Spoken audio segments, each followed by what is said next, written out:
งศรีมอบรับเงินนโยบายอุดหนุนเทื่อเดียวตอนเช้าของวันที่18พฤษภาคม2026ที่สโมสรเมืองบุญเหนือทางแผนกแรงงานและสวัสดิการสังคมแขวง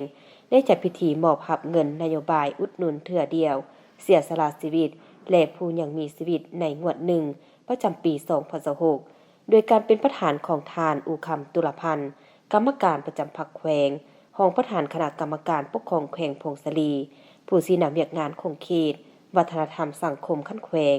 มีทานดร.บุญสาลีจิตรพรกรรมการพรรคแขวงหัวหน้าแผนกแรงงานและสวัสดิการสังคมแขวงพงศลีมีบรรดาทานคณะรับผิดชอบคนครัวนโยบายขั้นแขวงหัวหน้าห้องการ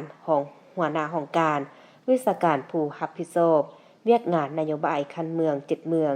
บรรดาทานผู้ถือรับนโยบายและผู้ต่างหน้ารับนโยบายอุดหนุน2เป้าหมายดังกล่าวเข้าร่วมคณะจัดตั้งพิธีได้ขึ้นผ่านข้อตกลงของทานรัฐมนตรีฉบับเลขที่1007และ1013ทับหสสลงวันที่17มีนาคม2026ว่าด้วยการปฏิบัตินโยบายอุดหนุนเทื่อเดียวผู้ยังมีชีวิตและอุดหนุนเทื่อเดียวผู้เสียสละชีวิตในปางสงครามในงวด1ปี2026ในนี้อุดหนุนเทื่อเดียวผู้ยังมีชีวิตจำนวน368ทานหญิง34ทานอุดหนุนเทื่อเดียวผู้เสียสละชีวิตในปางสงครามจำนวน473ทานหญิง8ทาน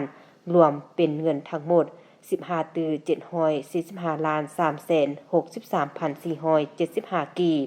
ในโอกาสที่มีความหมายความสำคัญนี้ทานอูคำตุลพันธ์กรรมการประจำพรรคแขวงรองประธานคณะกรรมการปกครองแขวงผู้ชี้นำเวียกงานคงเขตวัฒนธรรมสังคมขั้นแขวงได้โอลมซึ่งก่อนอื่นท่านได้แสดงความย่องยอสมเสยต่อความกตัญญูรู้บุญคุณอย่างลึกซึ้งของพรรคและรัฐบาลที่บ่เคยลืมไหลผลงานของญาติพี่น้องที่ได้เสียสละเพื่อประเทศชาติขอให้ทุกท่านจงภาคภูมิใจว่าความสุขสบายและเอกราชของชาติในทุกมื้อนี้แม้นมีญาติเหือและเลือดเนื้อของญาติพี่น้อง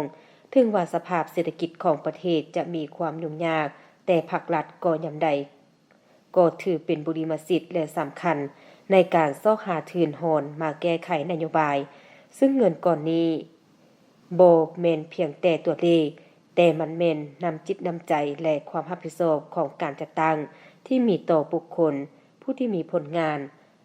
ท่านอย่างเหี่ยงฮองให้ผู้ที่มารับเงินในครั้งนี้ให้นำใช้เข้าในการเฮ็ดบุญกินทานเพื่ออุทิศหาเพื่อมิตรสหายหรือสมาชิกครอบครัวที่ได้เสียสละชีวิตไปก่อนแล้วและแก้ไขความขาดเคินภายในครอบครัว